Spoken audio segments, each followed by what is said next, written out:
ny mofinaina isan'andro atolotry ny mpitandrina rakotina valina maoly.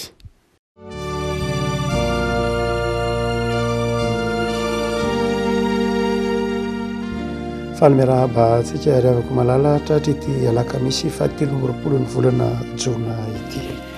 Ny mofinaina voalahatra antsika anio dia ny bokin'ny Exodosy toko 7 andininy 17 ka hatramin'ny 120. Exodosy toko 7 andininy 17 ka hatramin'ny 120 vakitsika amin'ny anaran'i Jesosy. Ary hoy Jehovah tamin'i Mosesy: mifoaza maraina koa ianao dia mitsangana eo anatrehan'ny Farao ka lazao aminy hoe izao no lazain'i Jehovah Andriamanitry ny Hebreo: alefaso ny oloko anompo ahy, fa ankehitriny zao dia alefako ny arety mandringana rehetra avy aty amiko, hamely ny fonao sy ny mpanomponao ary ny vahoakanao, mba hahafantaranao fa tsy misy tahaka ahy amin'ny tany rehetra.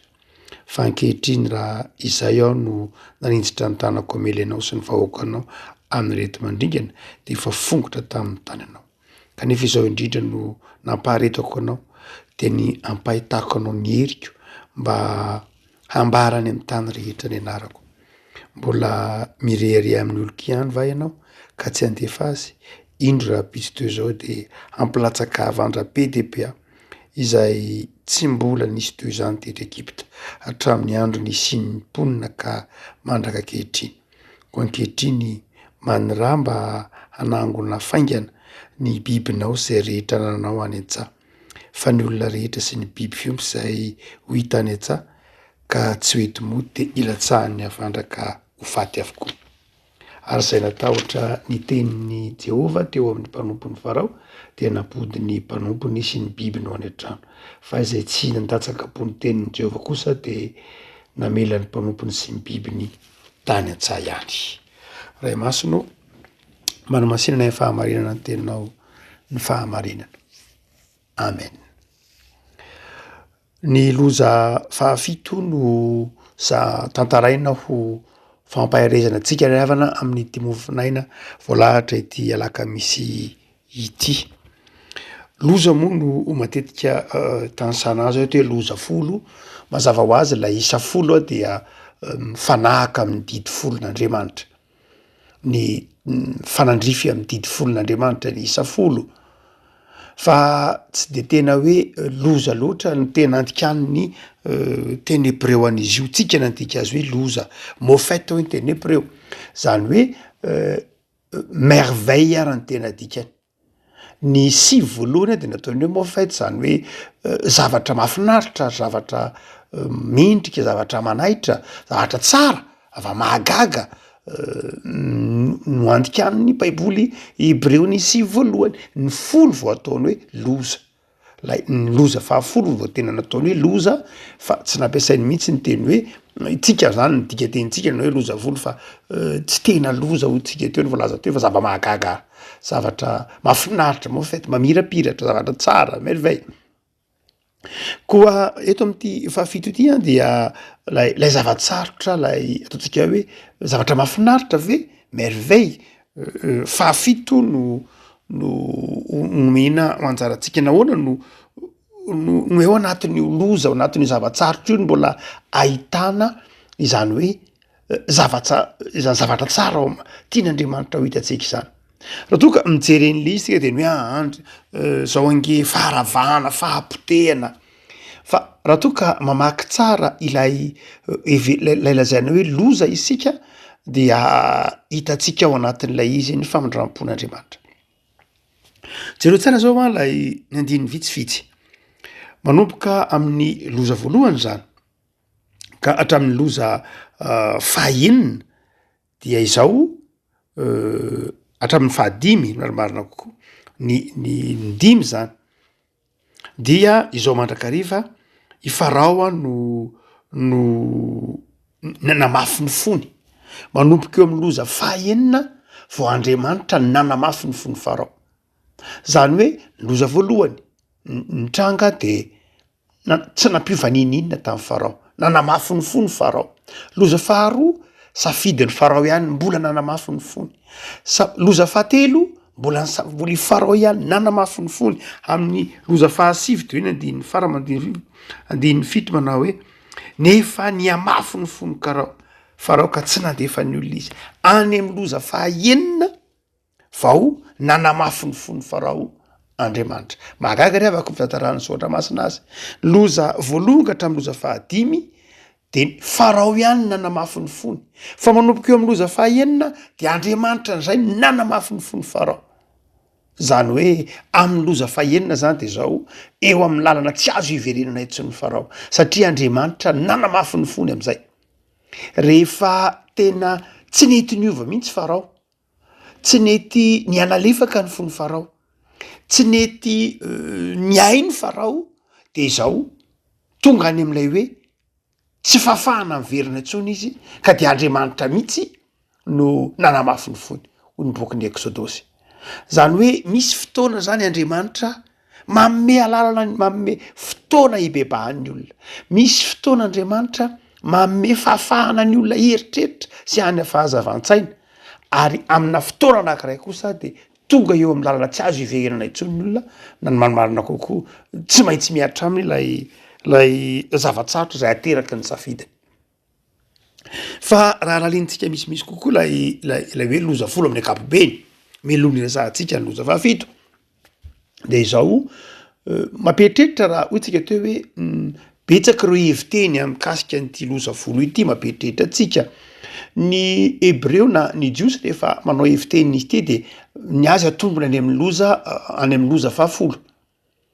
Any amin'ny loza fahafolo no atombony ny fanazavana ary ampifanandrifisiny am'lay teny voalohany eo amin'ny bokin'ny Genesis hoe Bereshit bara. Zany hoe ilay any amin'ilay faharina mihitsy no ampifandraisiny am'lay loza fahafolo.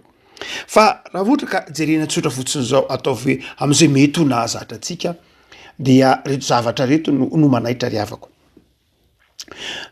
Lay tapany voalohany am'lay loza tsy editsika hevitra aloha ny loza voalohany. Loza voalohany dia lay rano lasa rà.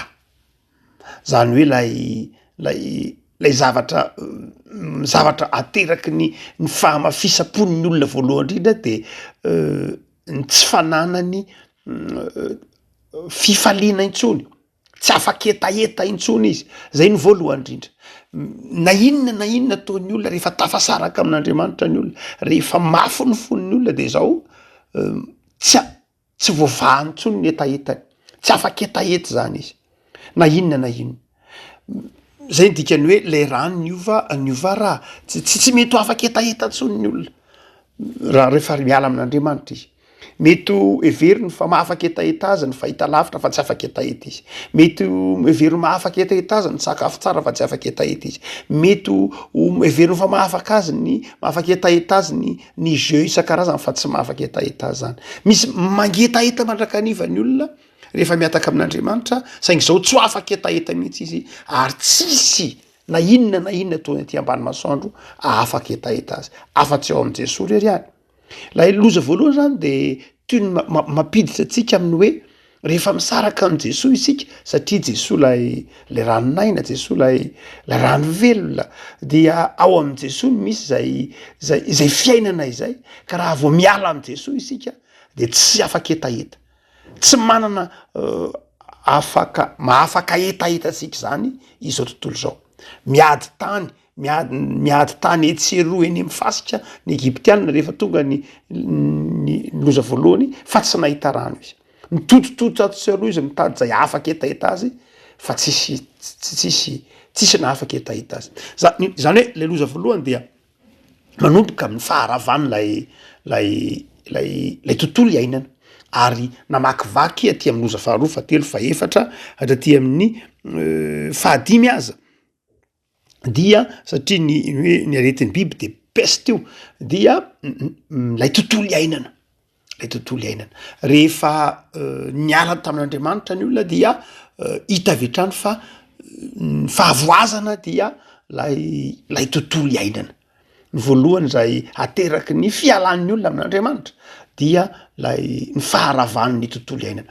Ary raha ohatra ka mijery tsara tsika ao amin'ny soatra masina dia amin'ny faharina dia manomboka ny an-dranomasina, ny biby ny an-dranomasina no agn'Andriamanitra voalohany indrindra, ny rano sy ny biby ny an-dranomasina. Dia zay ko eto rehefa rava le tontolo iainana dia lay biby sy le rano an-dranomasina ny voalohany. Zay vao niakatra tetỳ an-tanety nanomboka tamin'ny moka ny valahala ny lalitra sy ny tahaka izany rehetra ary le traika tamin'ny olombelona lay faharavana lay tontolo iainana zay vokatry ny fiodinan'ny olona na ny hamafisapon'ny olona tsy miaino an'Andriamanitra.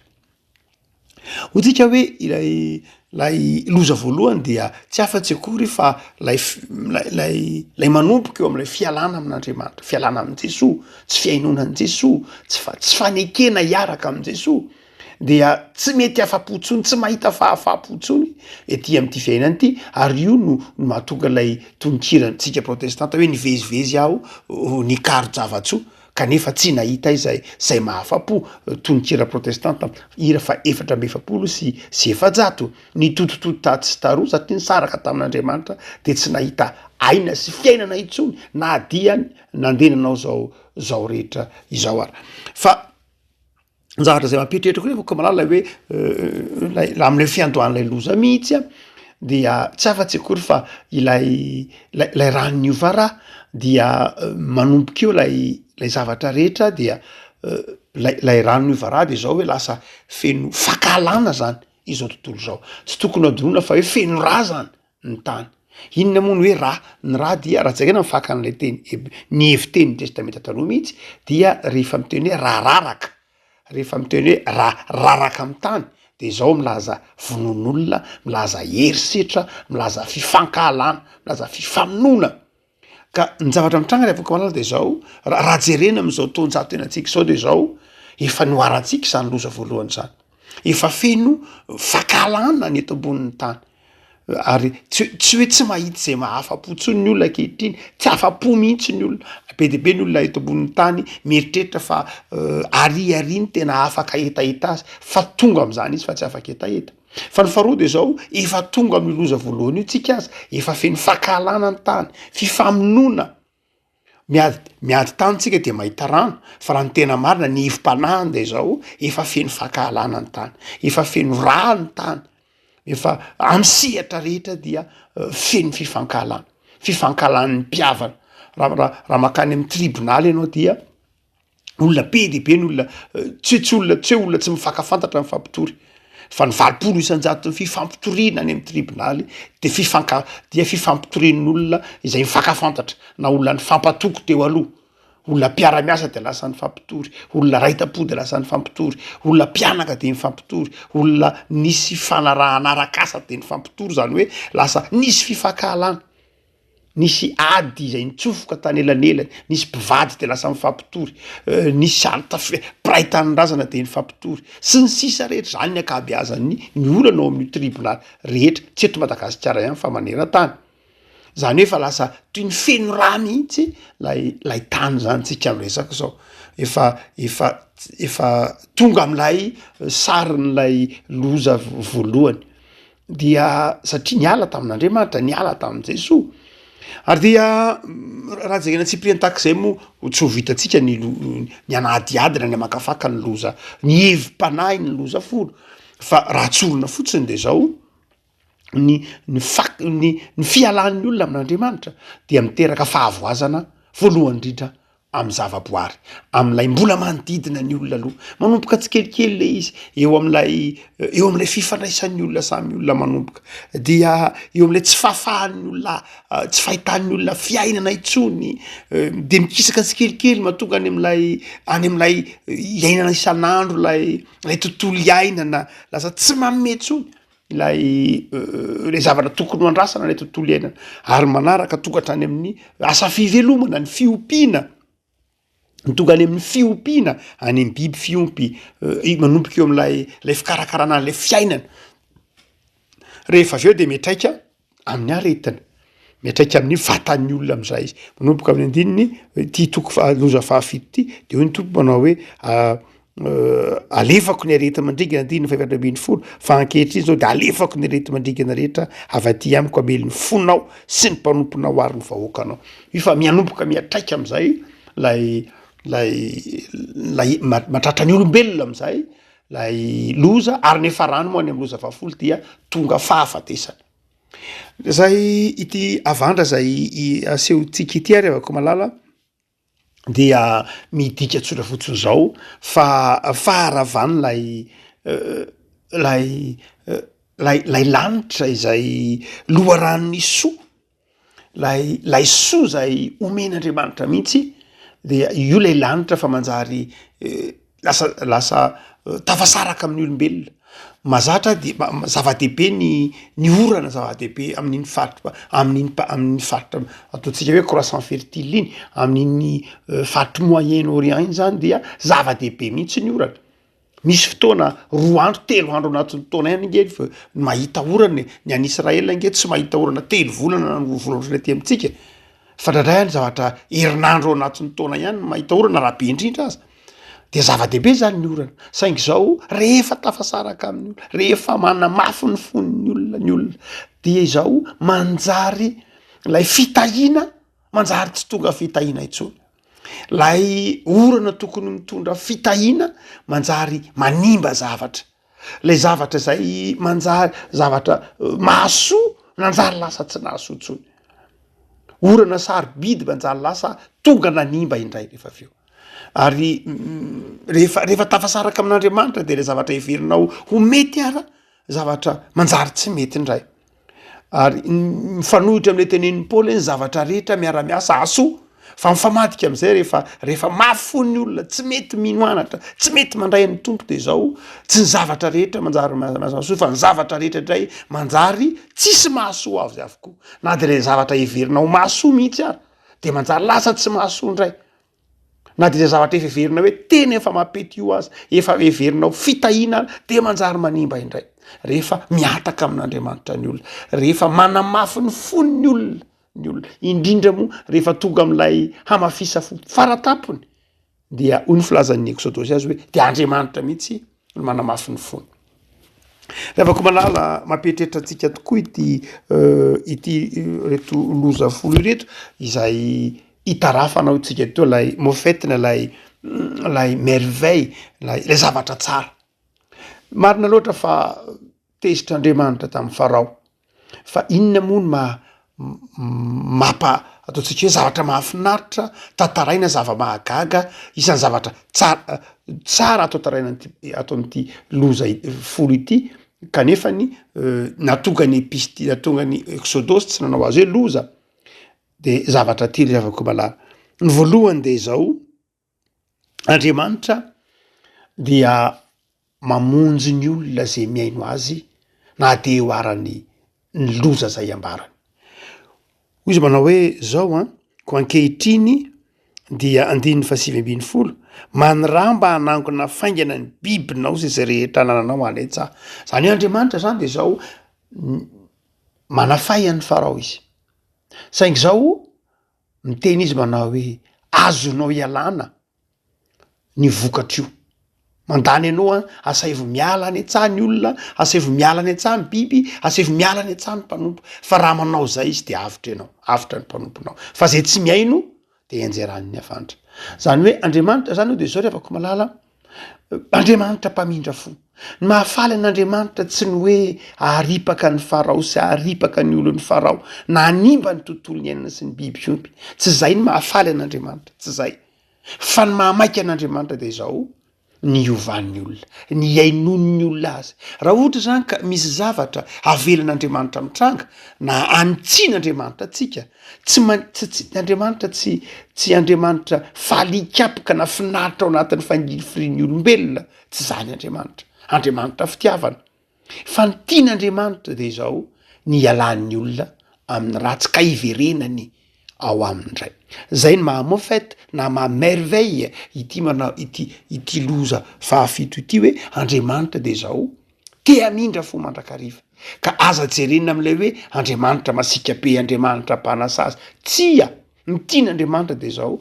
ny ananatsika fiainana raha miverina ao amin'isika fa ny faharoa levako malala zay ampianariny tedinjodramasiny ty zao ange farao fitian'andriamanitra ange farao e itsika mieritreritra hoe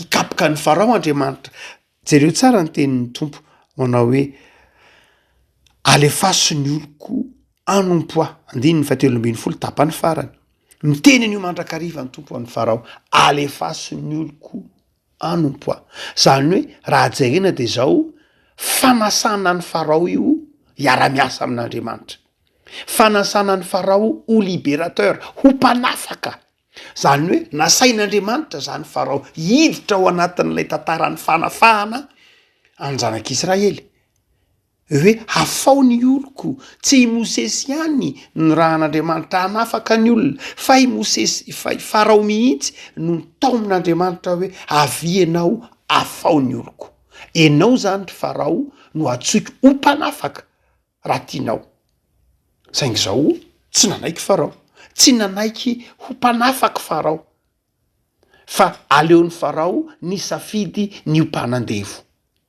ny vahoaka an'andriamanitra zany hoe zay mamerveille azy mamofety azy andriamanitra zany nanasa ny farao ho miara-miasa aminy fa ny lavi ny farao le tanan'andriamanitra nanasa ny farao ho mpiara-miasa ny fandavana izay antson'andriamanitra ho mpiara-miasa izay dia mahatonga favoazana ho atsika riavako malala ny antson'andriamanitra riavako malala rehefa asain'andriamanitra ataotsika de zao antso-pitiavana arefa asony oloko ary be dehibe riavako malala ny olona asain'andriamanitra miara-miasa aminy asain'andriamanitra ho mpanafaka asain'andriamanitra ho mpamonjy kanefa misafidy ny famoretana na ny fampitsaliana indray eo farao de men'andriamanitra safidy mazava hoe ianao ange raha mpanafaka de zao tahaka ny mosesy fa izao tsy ny safidy an'izay mihitsy farao fa ny safidy ny anandevo ny zanak'Israely ihany satria be dehibe ny tombontso alaivo hoe main d'œuvre gratuit zavatra asa tanana asa maimay-pona tsy andoava-bola ny fanandevozana de zao naleon'ny farao ny fidy ilay tombontso ara-toekarena ilay tombontso zay vetivety tsy naharitra nefa mifanohitra amin'ilay sitrapon'andriamanitra avako malala hotsika manao hoe ity loza fahafito ity de mampieritreritra atsika hitatsika ao anatin'ny loza fahafito io lay fitantarana ny fitiavan'andriamanitra andriamanitra miala nenina andriamanitra te hanasany olona hiara-miasa aminy fa ny olona mandrakariva no misafidy ny hompanimba fa tsy mpamboatra misafidy ny manimba fiainan'olona fa tsy ny mpanamboatra fiainan'olona misafidy ny amoritra sy tsetritra ny olona fa tsy misafidy kosa ny mpahary firenena na mpahary firenena vaovao mpanafaka tahak'izay anasan'andriamanitra fa zay zavatra fahatelo rehefa komalala de zao ny antony loza io de fanehoanany voninahitr'andriamanitra hoy ny filazany azy manao hoe mba hampahafantaranao fa tsy misy tahakay amin'ny tany rehetra zany hoe ny antony nanaovan'andriamanitra lay avandreto lay loza eto izao mba hampahafantarana hoe andriamanitra fa manana fahefana izy autorité manana fahefan'andriamanitra amin'ny zavatra rehetra amin'ny asan'ny tanany raha ohatra zany ka misy zavatra mitranga ry avako malala eo amin'ny ataovy hoe misy zavatra mahafilalovanao asa tsy fantatro mety aretina ve dia ny dikan'iny tsy kapoka akory ny dikan'iny de zao tian'andriamanitra aseho fa manana fahefana izy ka afaka manasitrana afaka mamonjy afako malala izao mofolaina zao raha de mampianatra anao hevim-panahana koroa lehibe voalohany de zao mamindra fo andriamanitra ary zay de zava mahagaga mandrakariva na de miala amin'ny olona miala amin'andriamanitra na de miala amin'andriamanitra azy ny olona na de mahafo azy ny olona manamafy ny fony azy ny olona de zao andriamanitra tea mindra fo mandrakariva afaka malala engany ho tsapanao ny famindram-pon'andriamanitra andriamanitra te hanasa atsika ho ao am'izany famindram-pony izany tsy tanana maikaikapoka ny tanan'andriamanitra fa tanana te hitahy sy hitsotra hanampitamby atsika fa ndetsika rehefa ko malala handray ny famindrampon'ny tompo, iaino ny famindrampon'ny tompo, iaino ny baiko ny tompo, anaraka ny sitrapon'ny tompo mba hanana fiainana fa tsy fahafatesana. Fa ny faharoa avako malala de zao fahefan'Andriamanitra ny zavatra rehetra. Zay ny zava-mahagaga tantarain'ity loza fa fito sy ny loza folo mity mihitsy mana fahefana ny zava-boary rehetra Andriamanitra. Ary tsy azo ferana ny herin'Andriamanitra. Io le tenin'ny soratra masina hoe moa misy zava-mahagaga tsy hain' Jehova fa Andriamanitra nahary ny tanso zao rehetra zao de mahana fahefana amin'ny zava-boary rehetra Andriamanitra. Noho zany mahana fahefana aminao izy, mahana fahefana amin'ny zava-boary izy, mahana fahefana anasitrana izy, mahana fahefana ita izy, mahana fahefana amelona izy, mahana fahefana handrotsaka ny fahasoavany aminao izy. Fa zao revako malala de anaraka ny sitrapon'Andriamanitra, ndeha hanoina ny antson'Andriamanitra, andeha hanaiky hiara-miasa amin'Andriamanitra, dia lay fahefan'Andriamanitra feny fitahina, lay fahefan'Andriamanitra feny fitiavana no miatraika sy mitondra ny fiainantsika isan'andro. Ivavaka sika. Tompo misaotra anao noho ny amin'ny teninao zay azony anovakina fa Andriamanitra mpamindra fo ianao, Andriamanitra mahagaga, ary Andriamanitra manome fotoana iverenanay aminao mandrakariva.